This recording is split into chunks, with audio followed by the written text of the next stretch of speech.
Juice marhay na aga! Gumawa nga kami ngayon ng juice mula sa calabash fruit o mas kilala bilang miracle fruit. Eto pala ang puno ng calabash o tinatawag ng karamihan ang bunga nito na miracle fruit dahil sa napakadami nitong benepisyo sa ating kalusugan. Ganito pala ang itsura ng bulaklak nito at mapapansin nyo na meron na siyang maliit na bunga. At ganito naman po ang itsura ng bunga nito kapag mura pa, light green ang kulay. Eto naman ang mature na bunga nito na pwede nang i-harvest. Mabigat nga ito dahil ang isang bunga nito ay tumitimbang ng 5 to 6 kilos. Eto nga ang pangalawang bunga na kinuha ko ay mas malaki ito doon sa una kong pinita. Siguro mga nasa 6 kilos ito. Shoutout nga pala sa may-ari ng puno nito sa Esquivias family dyan sa Bentuco, Gubat.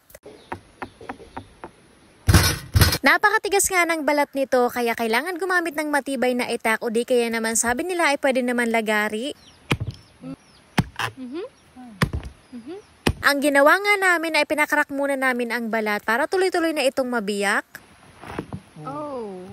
Ang laman nga nito ay parang katulad sa laman ng gulay na upo pero napaka-juicy kaya siguro napakabigat. Punong-puno nga ang laman nito dahil punong-puno rin ito sa nutrients. Kailangan nga talaga mature na bunga ang gagawing juice para maging matamis ito dahil kapag mura pa ay mapakla ang juice nito. Sinimulan na namin kunin ang laman nito gamit ang kutsara at diniretso na namin sa kawali kung saan ito papakuluan. Malambot lang naman ang laman nito kaya madali lang kunin. Eto nga palang calabash ay pinangalanan na miracle fruit dahil sa napakarami nitong benepisyo sa ating kalusugan. Katulad ng nakakapagpababa daw ito ng blood pressure, nakakapagpalakas ng immune system at mainam din daw ito sa ating kidney. Mayaman din ito sa fiber na maganda sa gut health at digestion. Meron din itong vitamin C at minerals katulad ng calcium. Nakakapagpagaling daw ito sa iba't ibang sakit katulad ng cancer kaya tinawag itong miracle fruit. Naubos na nga pala namin kakuha lahat ng laman at dinurog-durog pala namin para mas madaling lumabas ang katas. Isang bunga nga lang yan pero halos mapuno na yung kawali. Isinalang na nga namin sa apoy at wala po kaming ibang inilagay dyan kasi hindi naman po kailangan at kusa naman po itong maglalabas ng juice. Pagkalipas nga ng ilang minuto, napansin namin na nagiging itim na yung kulay nito. Kailangan lang halo-haluin para mabilis at para sabay-sabay itong maluto. Ang pagluluto nga pala nito ay 30 minutes to 1 hour lamang. Kapag ganito nakalambot ay pwede na yun hanguin at salain gamit ang strainer. Sa pagtatanim nga daw pala nito, mas mabilis tumubo kapag sangang itinanim.